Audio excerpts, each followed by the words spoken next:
All right. So far on the first week of class, we had some sort of a introduction to welding and joining. Then we learned some terminology. And then we learned about the welding symbols, and then we got into welding processes.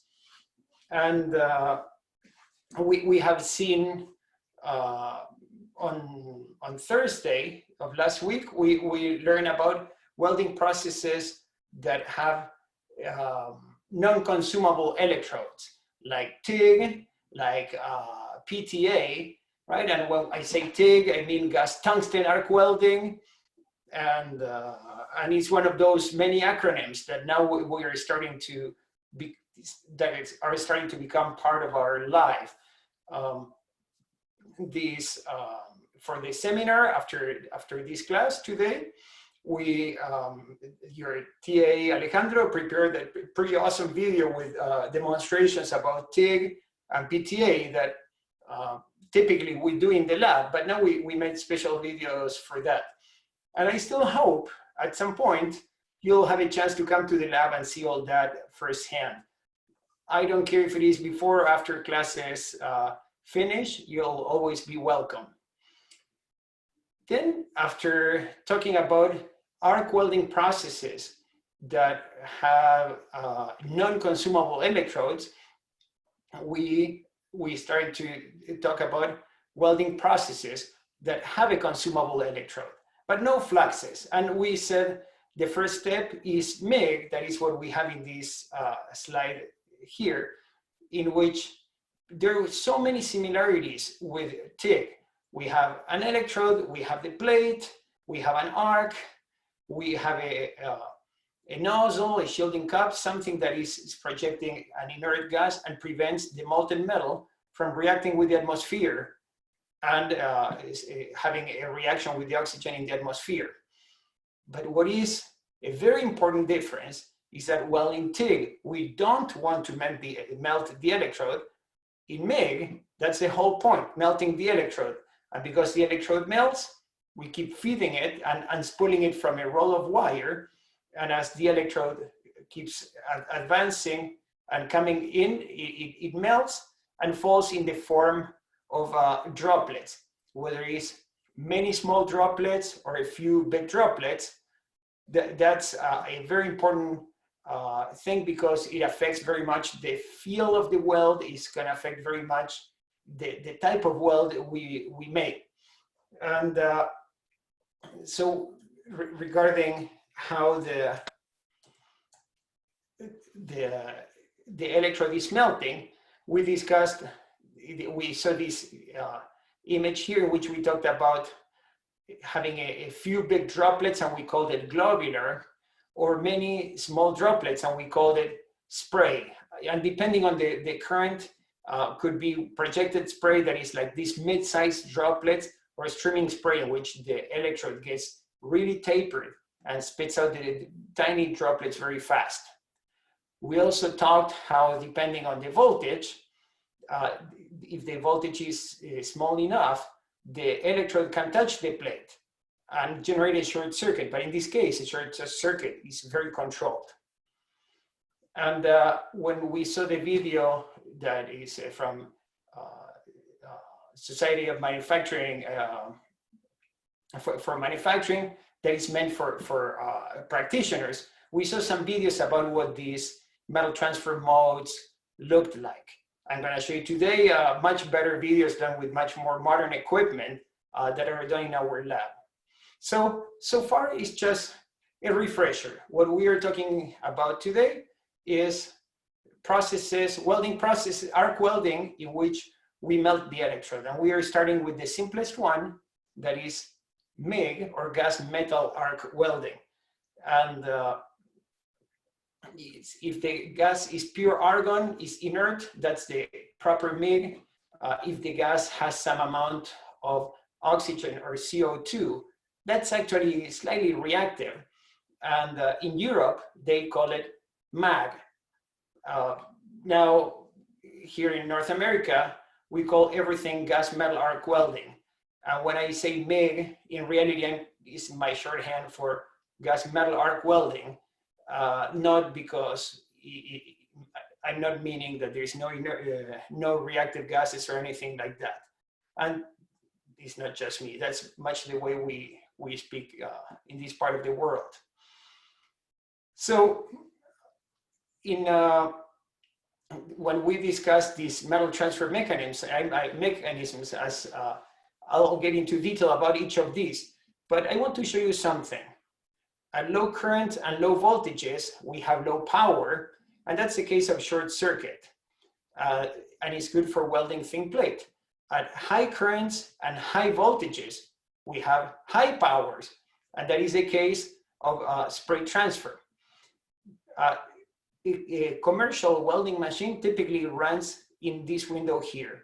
For small powers, it's running in short circuit, and when it wants more power, runs on short and spray transfer. But look at this, it avoids globular transfer.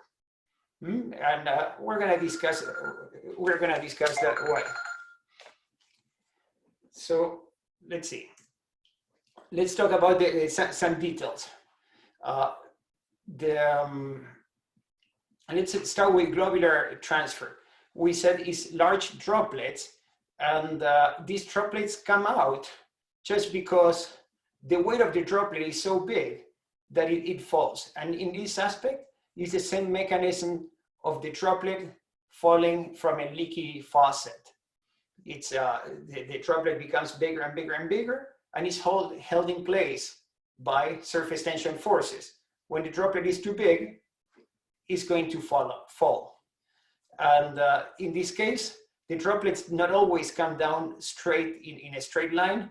So it's not so what they call axial transfer. It's not very axial. The droplets are big. They generate a lot of spatter. You can imagine when these big droplets fall, it's like cannonballing into a small pool, right? There's quite a bit of a splash. So this process has lots of spatter, which is a term we discussed on our class on terminology. What advantages do we have by using globular transfer? Well, globular transfer happens when we have pure CO2 shielding gas, and pure carbon dioxide, CO2, is much cheaper than argon. So in many cases, if we want to go cheap, we can go to globular transfer because we use a cheap gas. Now, the welds are going to be pretty ugly and have lots of spatter. Operators don't like it in general, right? But it's a weld that can put quite a bit of metal, can get the job done at relatively low price with a relatively ugly look. Equipment and consumables are cheap. Let's move on to another transfer mechanism. Here we have streaming spray, which is now globular transfer. Gravity was detaching the droplet and current was low. If the current is high, we discussed last class about these electromagnetic forces that cause like what is called a pinch force. And the electromagnetic forces, somehow, that we're going to discuss briefly on a special class on metal transfer. But what happens, these forces create a concentric force in the electrode, as if you're choking it. And then the droplets come out. Now, to have these electromagnetic forces, we need to have relatively high current. And that's why this metal transfer mechanism happens at high currents. There's something else too. And this doesn't have a straight explanation by anyone yet, but it's a little bit of a holy grail of MIG welding. Spray transfer is desirable in many aspects. It's axial, has low spatter, has good penetration. However, it only happens when we have mixtures that are very rich in argon. So if we have more than 10–15% of carbon dioxide, we lose the spray transfer and we go to globular. So spray transfer happens because of the high currents. but only when we have high argon mixtures. When we have lots of CO2, more than 10–15% CO2, then the spray transfer can be lost. And if we have more than 15%, like 20% CO2, there's no current at which the electrode will transition into spray transfer. So it happens at high currents, requires mostly argon gas. It results in fine droplets at high frequency. It's good for welding thicker materials because as the droplets come in, they come with inertia and they carry all this heat into the molten metal and give deep penetration. And the deep penetration doesn't happen only because of the heat transfer, but happens because of the fluid flow that is induced by the droplets carving a groove. This drawing here, you see that has a little bit like a dip here. This is characteristic of spray transfer in MatE. And this is due to the droplets coming in and kind of digging at the bottom of the weld pool. All right, here I have a question. I have a question that is if the CO2 welds are more structurally sound. And structurally sound is go back to fit for purpose. So whatever it needs to be, whether we weld with argon or CO2, it can be that way, no problem. Now, if I compare CO2 weld with a argon weld, if I can reach spray transfer, what I'm going to see is deeper penetration with argon. And that is good, for example, for welding fillet welds. And so I don't know if I would call it more structurally sound, but with a spray transfer in high argon mixtures, we get higher penetration and less spatter and a better control of the weld pool. That would be, for example, better for fatigue performance too. At a cost, because argon is a lot more expensive than CO2. Welders like spray transfer, although spray transfer feels a lot hotter than all the other transfer mechanisms. Has a high deposition rate and a good bead appearance. Let's go to the third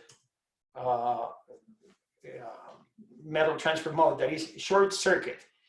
Short circuit is so interesting because we typically tend to avoid short circuits. We don't want short circuits, right? I don't know if you ever caused a short circuit. Long in the past, I used to do experiments with electricity and I had my fair share of short circuits. It's never pretty. Hopefully the breaker trips, but sometimes you get to see big sparks. And guess what? That's the whole point of welding with short circuit transfer. So I mentioned that the arc length goes directly with voltage. So if the voltage is low enough, the electrode will touch the plate. When it touches the plate, we have a short circuit. And here we have a schematic. Here is the electrode, here is the plate. This is the solidified metal, and here is a molten metal bridge. And the electricity now is going from the electrode to the plate, and there is no arc in this case. Now, this is like a photo. I'm going to show you videos that will make a lot more sense. But eventually, and if you remember what we were talking about spray transfer, the current that goes through here has this pinch force, and you see that I made kind of a waist here. In this waist, the pinch forces are very strong, and the waist tends to be narrower and narrower and narrower until it becomes nothing. When the waist is nothing, an arc opens up. So in these two curves we have here, we have a schematic of what the current and the voltage look like. Let's start with the bottom curve, that is the one of voltage. So let's start here. When we have a short circuit, the voltage is close to zero. I didn't say exactly zero because there is a resistance in the circuit, which we're going to study in detail soon, later on in the class. But the voltage is close to zero. During this period, this waist is getting narrower and narrower until it breaks. and an arc opens up. When an arc opens up, the voltage goes higher all of a sudden. And the reason the voltage goes higher is because now the current, instead of going through the metal, is making a jump on a gas. So it's going through an arc, and we're going to study all the voltages that are involved in that jump. But the voltage jumps all of a sudden. And as we have an arc, the electrode keeps feeding, until it touches again. And then whoop, it goes back to close to 0 voltage. And the cycle repeats. That was a voltage. Now let's talk about the current. This is the curve that is here on top that looks like shark fins. So let's say we have a short circuit, right? We just caused a short circuit. When we have a short circuit, now what is stopping the current from increasing, right? And the current starts to go higher and higher and higher. And this curvature we see here is related to the inductance of the welding machine, right? The machines have inductance. The old machines have an actual physical inductor, and modern machines actually have a tiny inductor, and the apparent inductance we see is because of software and programming. But let's talk about the old machines that are the easiest to explain. So because of inductance, the current doesn't jump immediately. Inductance is to electricity what inertia is to mechanics. So if I have a little car and I push on the little car, probably I can move it relatively quickly. If I have a big SUV and I want to push it, it's going to take me a while to get up to some speed because it's so much mass to push through, even if I have no friction. And it's the same in inductance, is like mass. If you have a big inductor, it's going to take time to get up to the current you want. If you have a little inductor, you go to the current you want very quickly. So this slope, how fast the current increase, depends on the inductance. And when the arc opens up, all of a sudden, now we have a big resistance and the current starts to decrease. The current decreases, and during this time we have an arc. The current decreases, and guess what? Eventually the wire keeps feeding, makes a short circuit, and we go back to the same cycle. What do we see here? In this case, the arc tends to be very short. When the arc exists, it's short, and often the arc is close to nothing. And therefore, the weld is going to be relatively small. Now let's think, we're going to discuss this in detail later, but a small weld is like a drop of water that can stay on a window, right? Or can stay on a ceiling. So small welds, because they're small, the surface tension has a relatively large effect, and you can use them to weld overhead, right? You can use them for making complex welds, horizontal, but especially overhead. Out of position is the way they call it, right? So these are quite delicate welds. They would have low heat input, which means also fast cooling. They, for example, these are really good for stainless or for root passes, these short circuits, right? Because they put relatively little heat. Also, if we're welding sheet metal, for example, some applications in automotive, you have the sheet, and if you put too much power, like spray transfer, you're going to be cutting the sheet, not welding it. When we spray it with short circuit, you just put the very small amounts of heat. Now, if we get too excited and we want to weld something that is thick and absorbs a lot of heat, and we want to weld it using short circuit, the heat might go away and we might not be putting enough heat, and we would have either incomplete fusion or cold lap that are like these discontinuities we discuss in the class on terminology. Also, if you remember when I mentioned the pinch force is inversely proportional to this diameter squared. So if this is small, I'm going to have a high force. And because the force makes it even smaller, the force goes through like a big spike. And in that big spike of electromagnetic forces, very often it results in lots of spatter, right? It results in pieces of metal flying all over the place. So if we don't handle short circuit well, we get to see excessive spatter. And then I put here can be difficult outdoors, but this applies to all types of gas shielded welding processes. Now here, I have some yet more acronyms for you. This is not the first time we introduced them, but I want to discuss briefly. This thing I explained just now, this is the standard short circuit.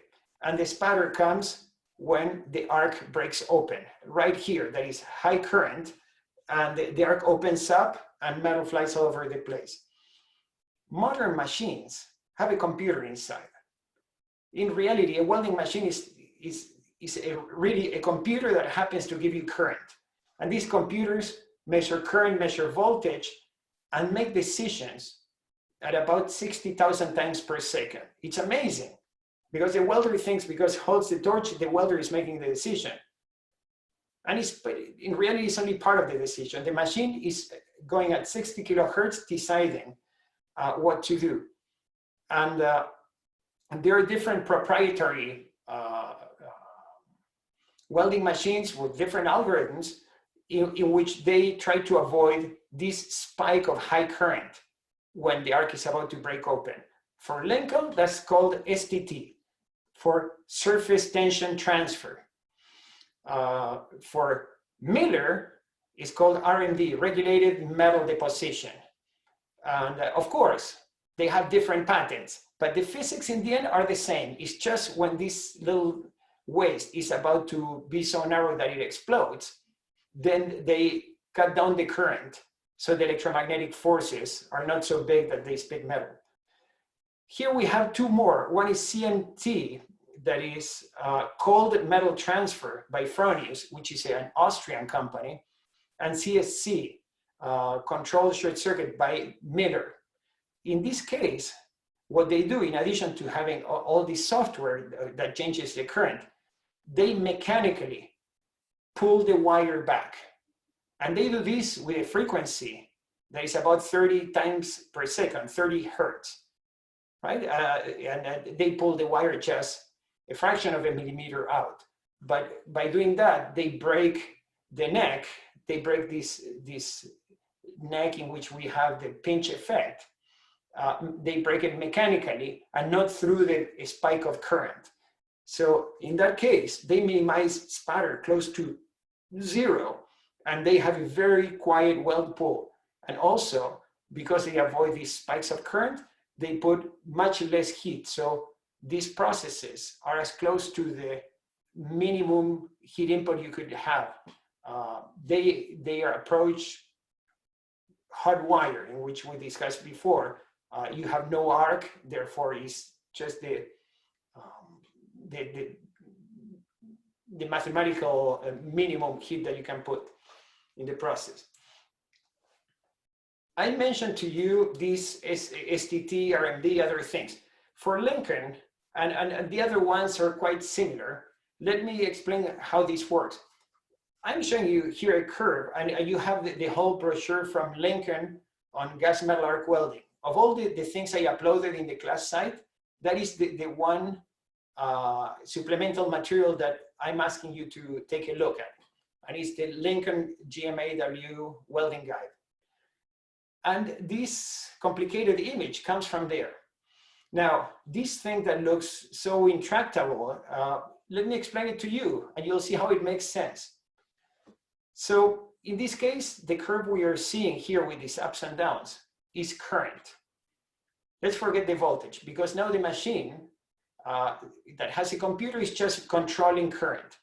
So let's say you start with the background current, and here you have an arc, but the arc is not enough to melt the droplet, and the wire keeps moving in until you reach point B, in which you have a short circuit. Now, this welding machine is measuring voltage and is measuring current, and detects, aha, I have a short circuit. In the past, the old machines that had an inductor, when you have a short circuit, the current starts going up crazy. But in this case, the microprocessor says, aha, no. Let's lower the current and then increase the current gently. And by increasing the current gently, they control the short circuit and they control the necking of the electrode, right? And so far, we are more or less where we were before. We had a low current that permitted the electrode to approach the short circuit. When the short circuit happens, the current, after this little dip, starts to go up. As the current goes up, it creates a neck. But here's the magic. Here's the biggest of the true magic and the core of the patents of Lincoln or Miller or the others. They have an algorithm. One of them detects when the voltage starts to go up. The other company detects when the rate of voltage increase is too high. It's more or less the same, right? But they managed each to have a patent. And they detect the moment before you're gonna break the neck and open up an arc. That's the moment of spatter. And what do? Because they are measuring this rate or this voltage or whatever it is, they say, we are about to break this link, this molten metal bridge. I'm going to take the current down. And when they take the current down, now this pinch effect, this choking effect becomes much less violent. And the neck still breaks, but doesn't break at really high currents. It breaks at low currents. And now you have no spatter. And guess what? Now that you have an arc, the machine detects that the voltage went up. Oh, we have an arc. And it cranks up the current. And cranking up the current, it makes a little nice ball of the electrode. And then it can go back to its normal low current. And with the low current, the electrode that was always advancing stops melts much lower and comes down until it makes a next short circuit.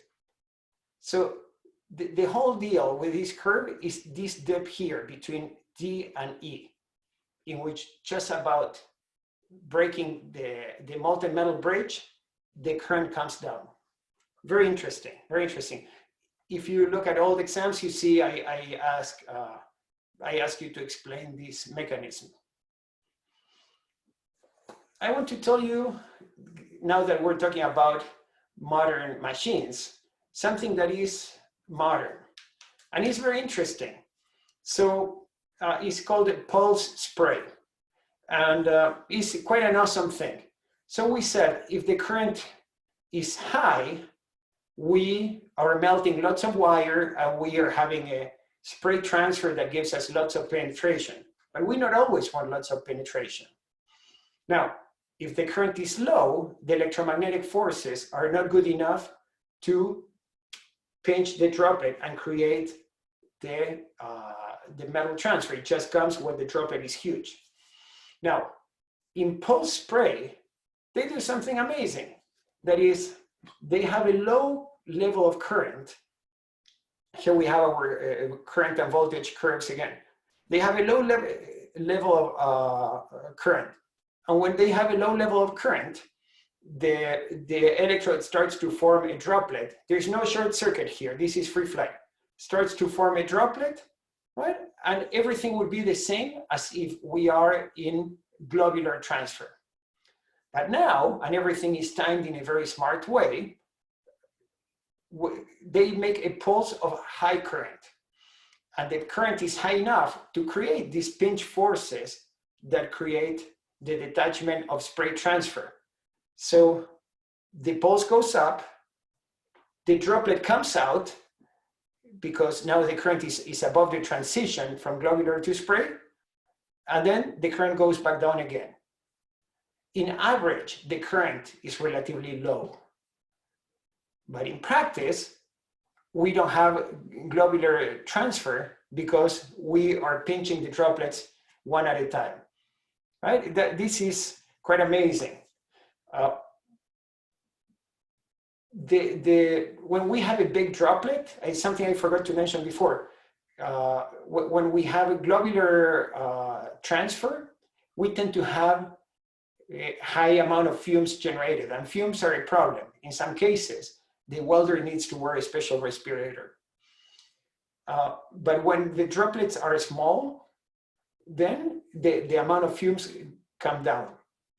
So using pulse, we can have small droplets at the currents that would have corresponded to big globular droplets. And because the droplets are small, they have lower fumes. Have a question? Yeah, I have a question. If low current creates the droplet and then the high current makes it drop. That's correct. That's exactly right. The high current acts as a trigger that makes the droplet drop by electromagnetic forces. So in the 80s, John Deere was faced a bad problem of welding because they were generating too many fumes. And to follow the regulations, they needed to suit all their welders with special respirators, like pretty much like each welder would be an astronaut. Well, that would be a nightmare. But my advisor, my PhD advisor, he was involved and gave them advice. And they switched from constant voltage machines to pulse spray. And they lowered the fume generation rate very, very much. And they did low enough to not need respirators. So this is an amazing thing in which a little bit of knowledge and banking a little bit on the modern technology made a change that could have had terrible consequences if you have to suit everybody up with special gear. It's uncomfortable, it's low. Yeah, one of the problems of pulse spray is that the pulsing is in the audible range, right? When I mentioned something like hundreds of droplets per second, right? People start hearing, the human ear starts more or less at 50 hertz. And we're talking about 100, 200 hertz, right? So when you have a pulse machine running, you hear like a enormous insect flying near your ear. It's a buzzing, bzz, very loud. Actually, you heard it.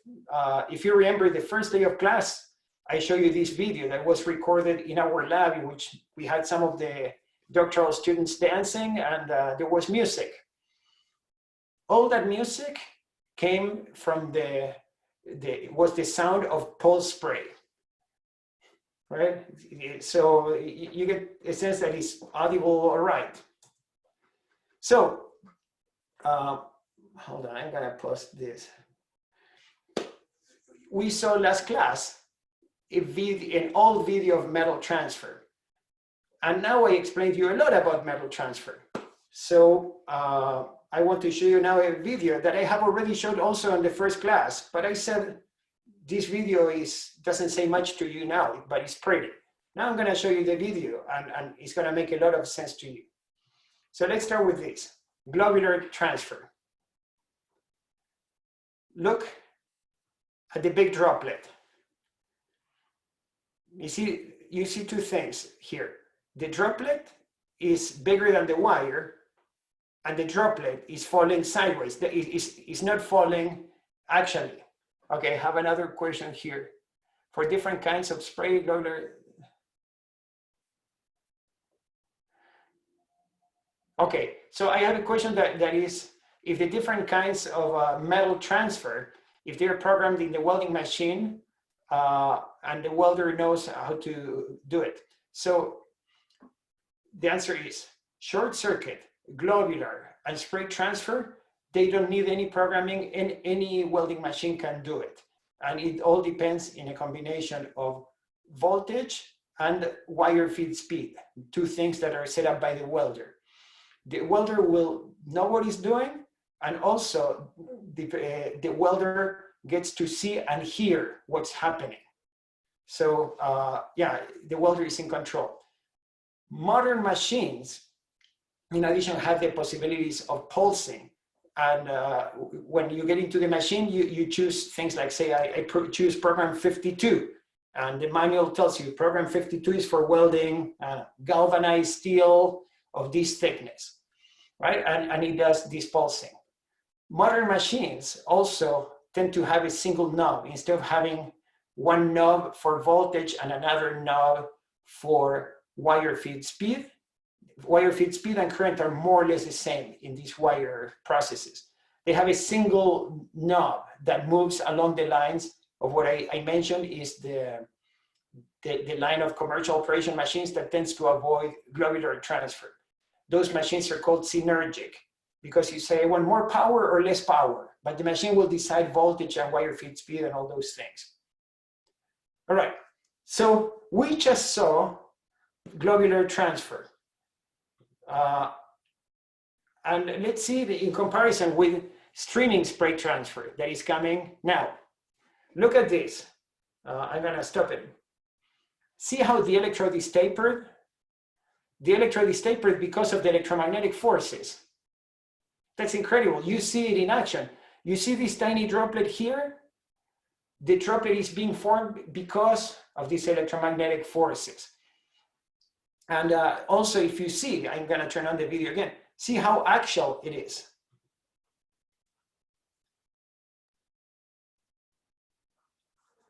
We'll talk later, but I want to draw your attention. Look at the arc. The arc has two colors. Has this beautiful purple here and this kind of brighter like purple. This deeper purple here is essentially the pure argon shielding gas. And this other different color, this is due to the metal vapors that are also being ionized and being part of the plasma. Here you see the whirlpool, how beautiful it is. You see such little spatter, different than the other one. Okay.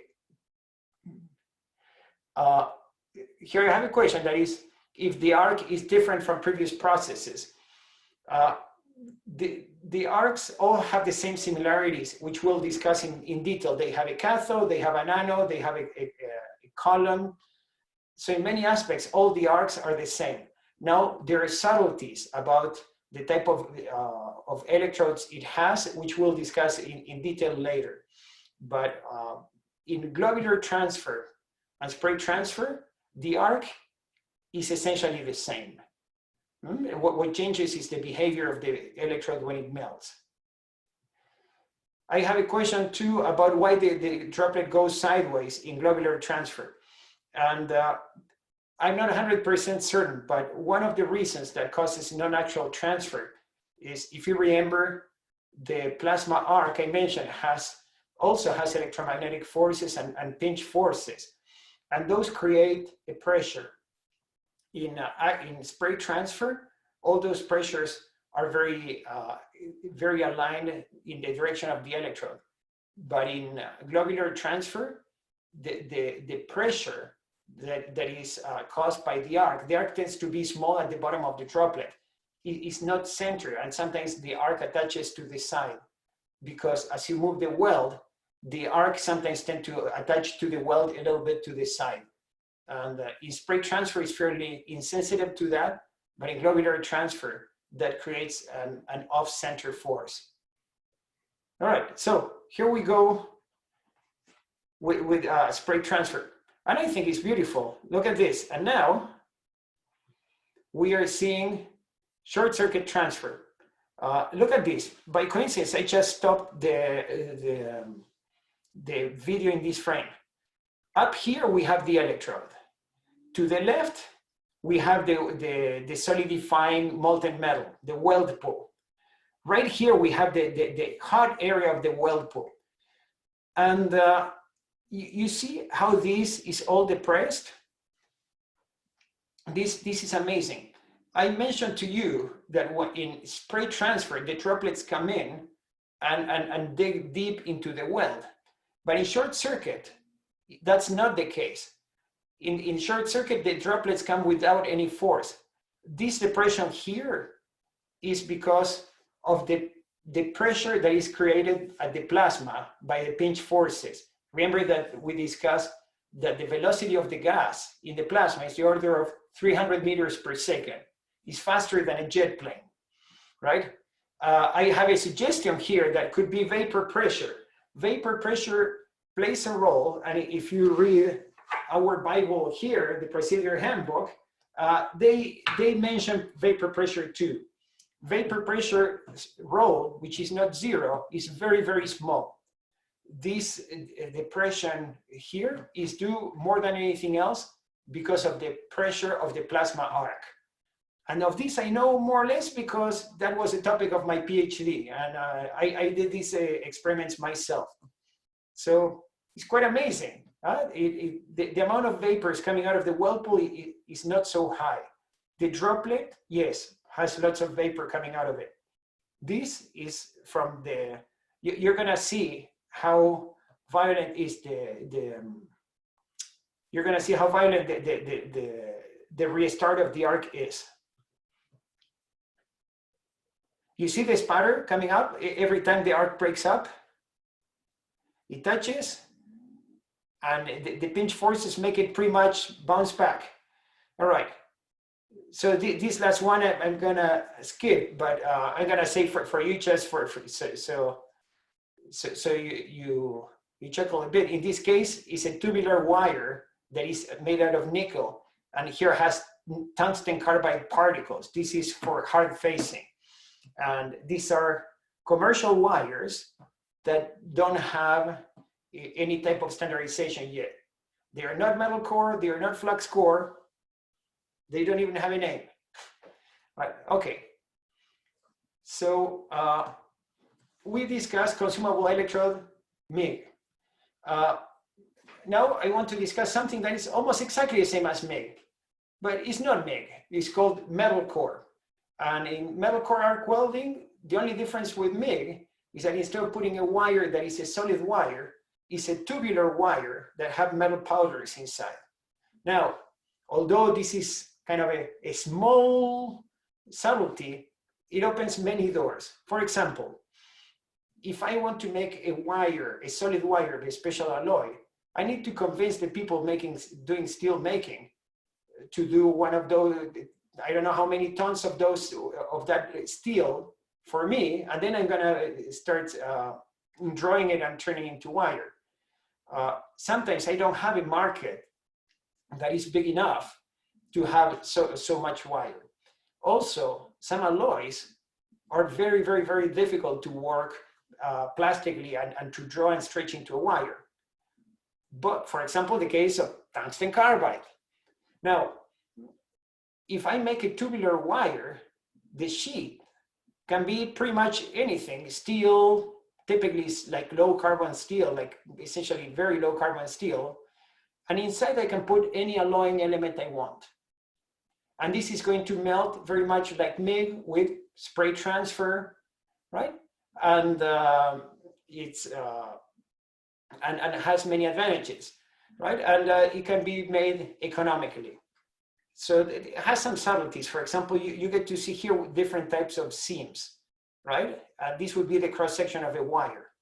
And what you get to see in almost all cases, that because it has a seam, there will be some amount of non-symmetry, right? So the wire sometimes can twist towards one side or have different arc attachments.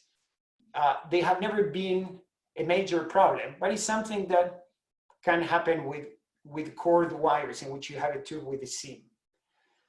The way you run metal core, MCAW is metal core arc welding, is same as MIG, typically with electrode positive.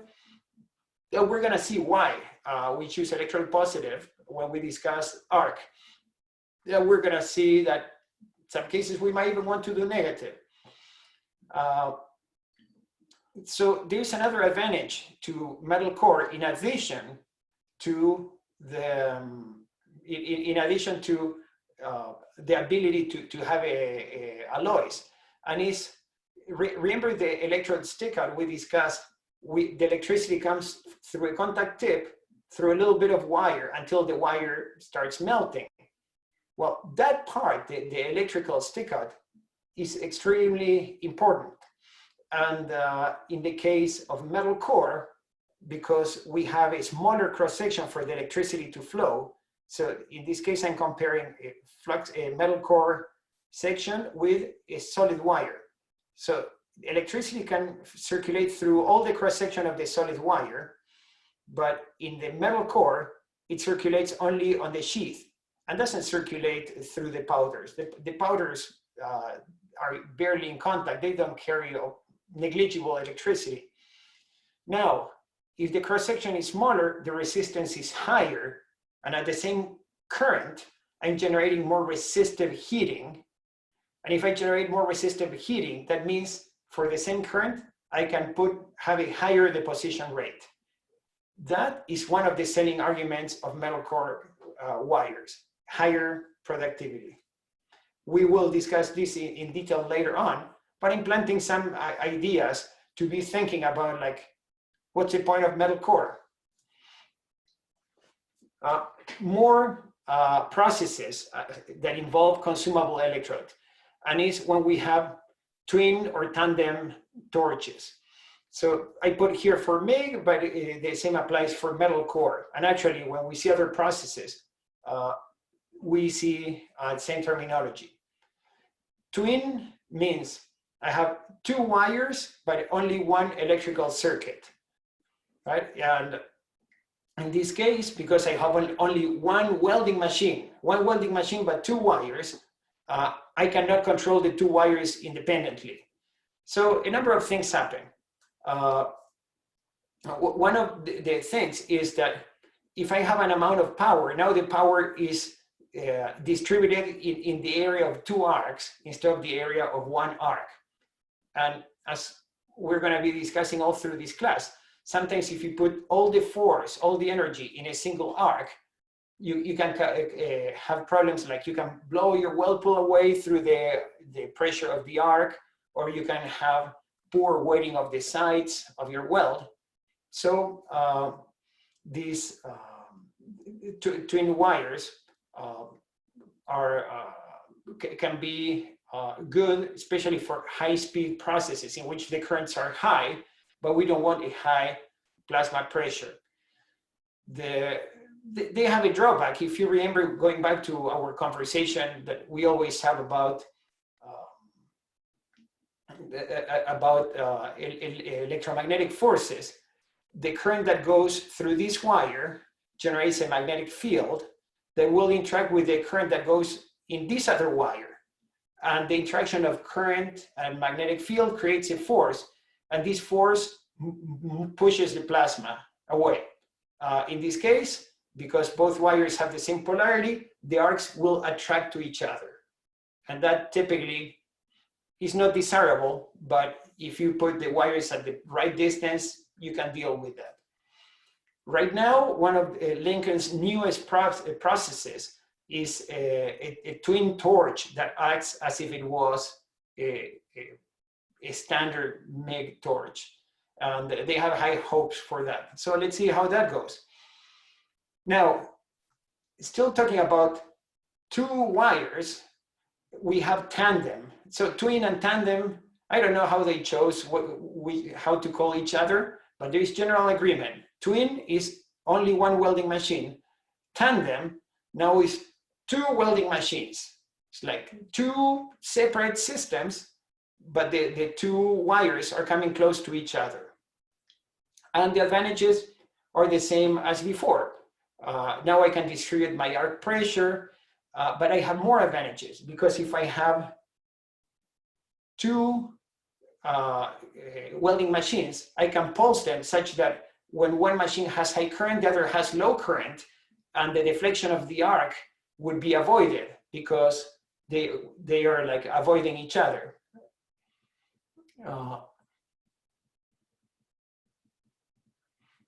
So I have a question, is what is the advantage of having two wires? And the main advantage of having the two wires is now, instead of having one very intense circular arc, you can have a more diffuse, like oval arc, or two separate, less intense arcs that let you have high current without the problems of high current, because now it's better distributed. So tandem, twin is used in normal, in small welding machines. Tandem, you use it with bigger welding machines. Sometimes the two wires come from the same nozzle. Sometimes there are separate nozzles. I want to tell you one more process, which is very interesting. And if you look at the Lincoln Procedure Handbook, they don't call it by this name, but this is the proper name. It's called electro-gas welding. And it's a process that is made to weld very heavy, very heavy sections. I'm talking about ship plate, in which talking about 4 inches or 100 millimeters is nothing. It's a good standard for them, right? You don't want to start welding with a little electrode, the ships, because it's going to take you forever. So electrode gas welding. In this case, everything looks very much like MIG. Everything looks very much like MIG. You have an electrode, you have a shielding gas, you have a weld pool, right? Why wouldn't this be MIG? Well, there is one huge difference. In MIG, you have 2 plates and you weld in between the 2 plates. In electro gas welding, you have the 2 plates like this, and they are very thick. So you put the torch, you have shoes that block the sides of the joint, and essentially it would look like a square section. And you start depositing the metal, and then you start growing up, moving up.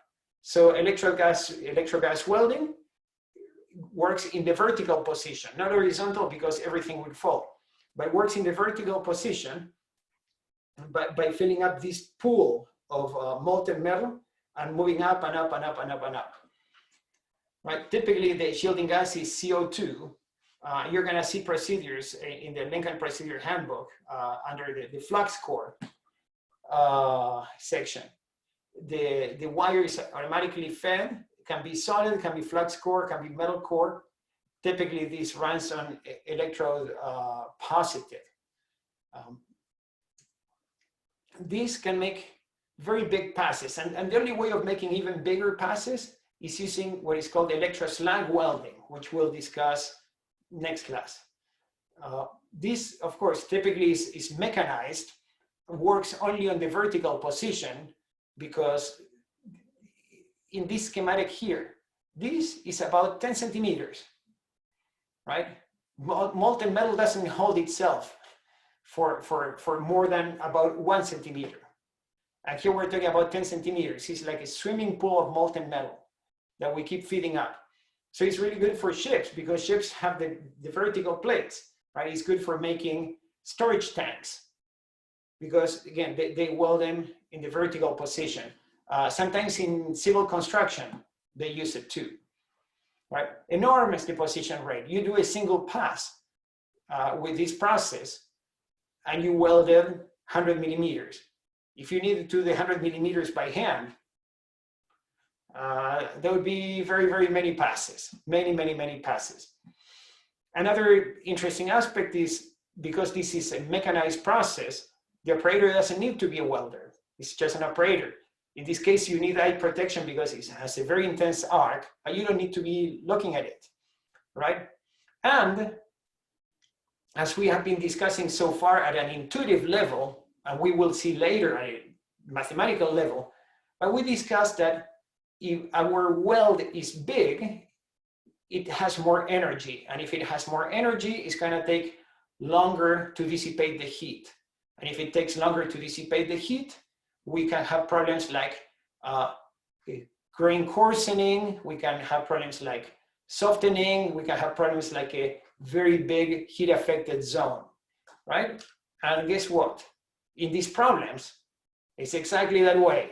Very huge heat affected zones with enormous coarsening and terrible problems of softening. But if you know what you're doing, you can anticipate it and get done welds that would take weeks done in a day. All right. So much for processes that have a consumable electrode. I would like to switch now to processes in which we have consumable electrodes and a flux. So let's stop here. Let's see. Go ahead.